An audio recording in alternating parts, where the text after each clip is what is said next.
अस्सलामुअलैकुम। क्या हाल है मेरे दोस्तों, भाइयों, अजीज़ों, बहनों, सबको मुनसिफ अवान एडवोकेट का बहुत बहुत बहुत सलाम। उम्मीद है आप खैरियत से होंगे, ठीक होंगे। और शामूद कुरैशी के बकौल 3 जलसियाँ हो चुकी हैं। तो ये जो 3 जलसियाँ हुई हैं ना तो ये माशाल्लाह उनका इतना असर है कि हुकूमत की नींदें उड़ गई हैं। ठीक है, सच्ची बात है, ये लफ्ज़ मुहावरे के तौर पे नहीं इस्तेमाल कर रहा, हुकूमत की नींदें उड़ गई हैं। अब वो लोग कह रहे हैं जी कि अब इसका आगे क्या होगा, कैसे इसका माहौल बनेगा, कैसे जो है ना ये सारी चीज़ वाइंड अप होगी, कैसे हुकूमत की तब्दीली आएगी, पाकिस्तान के मसले कैसे हल होंगे। इस चीज़ के ऊपर जो है ना वो सारे लोग सवालात कर रहे हैं। तो इसमें कुछ सजेशंस होती हैं। एक तो मैं इसमें ये जो समझ रहा हूँ कि ये जो 3 जलसे हुए हैं, एक 16 का हुआ है, एक उसके 2 दिन के बाद 18 को हुआ है, और एक फिर उसके 4 दिन के बाद 5 दिन के बाद हुआ है 25 को। 1 2 3 ये इकट्ठे हो गए। अब यकदम इसमें जो एक इतना बड़ा गैप आ गया कि अब अगला जो जलसा है वो 22 नवंबर को होगा पेशावर में। ये प्लानिंग मुझे तो पसंद नहीं आई।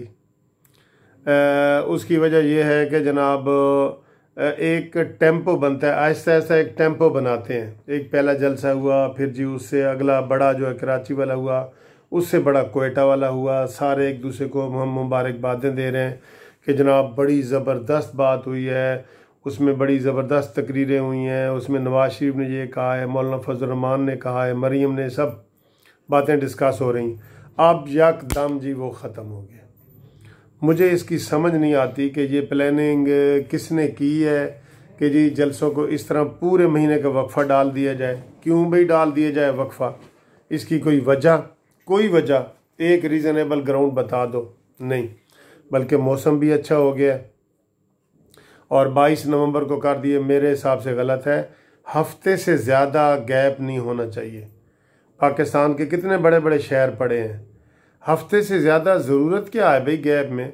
अभी देखें ना, इधर आप मुल्तान में बहुत बड़ा जलसा कर सकते हैं, आप फैसलाबाद में कर सकते हैं, ये पंजाब की बात कर रहा हूँ।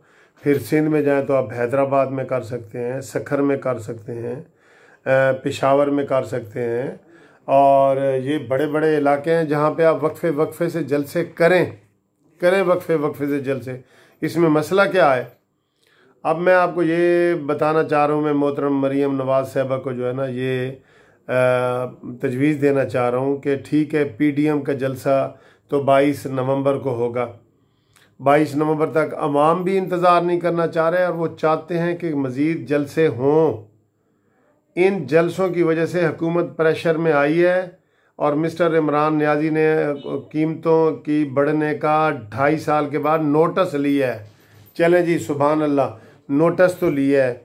और पिछली परसों कल जो काबीना का इजलास हुआ उसने कहा जी कि हम पूरे फोकस करके बैठे हैं, चीज़ें सस्ती भी होंगी या नहीं होंगी इनसे, लेकिन एक दबाव तो बड़ा हुआ है ना, अवामी दबाव। अवाम के फ़ायदे के लिए हमने सारी चीज़ें करनी है ना, अवाम के फ़ायदे के लिए। तो मेरे हिसाब से मरीम नवाज़ साहबा को अगर PDM का जलसा नहीं है, अवल तो PDM का हो, पहली बात तो है कि PDM का हो, नहीं तो मरीम नवाज़ साहबा अगले हफ्ते फैसलाबाद में एक बड़े जलसे का ऐलान करें। मैंने जब शुरू में कहा था ना कि उसमें मैंने तजवीज़ दी थी कि गुजरावाला करो और फैसलाबाद करो। गुजरावाला वाला उन्होंने कर दिया, बहुत ज़बरदस्त हुआ है। इसकी बहुत बड़ी दूर दूर तक आवाज़ें जा रही हैं। अभी तक इसके ऊपर तबसरे हो रहे हैं। तो भाई क्यों इतना फिर गैप किस चीज़ के लिए आ गया है? ये इतना बड़ा गैप पूरे महीने का आ गया है, ये किसी ने भी पसंद नहीं किया। आपने पसंद किए मेरे दोस्तों? ये पूरे महीने का गैप आया, आप लोगों ने पसंद की है इस चीज़ को? भाई एक तहरीक चली हुई है, तहरीक तो फिर डे टू डे चलाएं। डे टू डे अगर आप नहीं चलाते तो चलें वीकली, जिस तरह आपने किया हुआ था उस तरह चलाएं। कोई और आप टोकन स्ट्राइक करें, कोई हड़ताल करें, कोई प्रोग्राम करें, जलसे करें, जलूस करें। और मैंने सुबह बताया था कि मरीम नवाज़ साहबा और मौलाना साहब भी बल्कि वो गिलगित बल्तिस्तान तो जा नहीं रहे, तो लगता है उधर कोई डील हुई है या कोई ढील हुई है या प्लेट में रख के क्यों दिया जा रहा है, मुझे इसकी समझ नहीं आती। मैंने कहा था कि वहाँ मुस्लिम लीग नून की हुकूमत रही है पिछले 5 साल, अब भी उनकी होनी चाहिए, ये बहुत बड़ी बात है। तो मेरी ये तजवीज़ है कि मरीम नवाज़ साहबा अगले हफ्ते के अंदर अंदर ये रबीउल अव्वल के फ़ौरन बाद फैसलाबाद में एक बड़े जलसे का ऐलान करें। पीडीएम करे, अगर पीडीएम नहीं करती तो मरीम नवाज़ अकेले करें, ये मेरी तजवीज़ है। दोस्तों आपको अच्छी लगती है तो आप इसको कमेंट्स करें। दूसरी बात ये है, उसके ऊपर वैसे तो अलहदा एक वीडियो बनती है लेकिन मैं अलहदा नहीं बना रहा।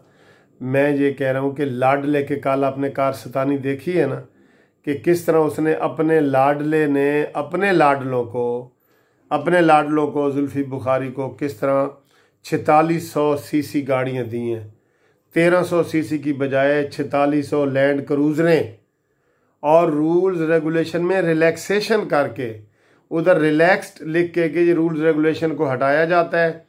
रूल्स में ये है रेगुलेशन के जी मिनिस्टर है या मुशीर है वो 1300 सीसी गाड़ी रख सकता है, तो वहाँ पे उनको जी 2800 सीसी, 3600 सीसी, 4600 सीसी किन किन को दी हैं आपको ये पता है?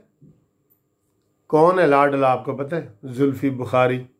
हाँ जी, क्योंकि वो लंदन से आया है, इमरान खान को बड़ा उसने चंदा दिया है शौकत खानम के नाम पे और इलेक्शन के नाम पे। तो अब वो उसने कहा जी कि मैं ये 1300 सीसी गाड़ी पे नहीं बैठता, मैं लाडला हूँ, तो उसको जनाब उन्होंने लैंड क्रूज़र लेके दी है। फिर दूसरा लाडला कौन है जो सियासी केस बना रहा है आपको पता है ना, आप अंदाजे भी लगा रहे होंगे। जी हाँ, शहजाद अकबर, उसको उन्होंने दी है 4800 सीसी की गाड़ी दी है शहजाद अकबर को, ठीक है। और इस तरह के जो लाडले हैं इमरान खान के तकरीबन 8 वज़रा बताए जा रहे हैं जिनको उन्होंने रूल्स रेगुलेशन के ख़िलाफ़ 4600 गाड़ियाँ दी हैं इस पागल शख्स ने। और क्या किया है, पहले जो नवाज शरीफ ने गाड़ियाँ ली हुई थी सारी बेची हैं, औने पौने बेची हैं।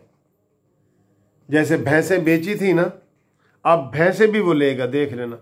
वो गाड़ियाँ बेच के औने पौने लाख रुपए की गाड़ी थी 10,000 रुपये में बेच दी, और अब वही लाख वाली गाड़ी 10 लाख में ले रहे। ये है विजन इसका, ये दिमाग ख़राब हुआ है इसका। इस तरह पाकिस्तान को तबाही के किनारे पे पहुंचा रहे हैं ये। 8 गाड़ियां उन्होंने मंगवाई हैं रूल रेगुलेशन को ख़त्म करके, जो कानून बनाए थे उनको तोड़ के। वैसे उसने कौन से कानून पे अमल किया है जी इमरान खान ने, कि जी काबीना दुनिया की सबसे छोटी होगी, मेरी दुनिया की सबसे बड़ी काबीना है।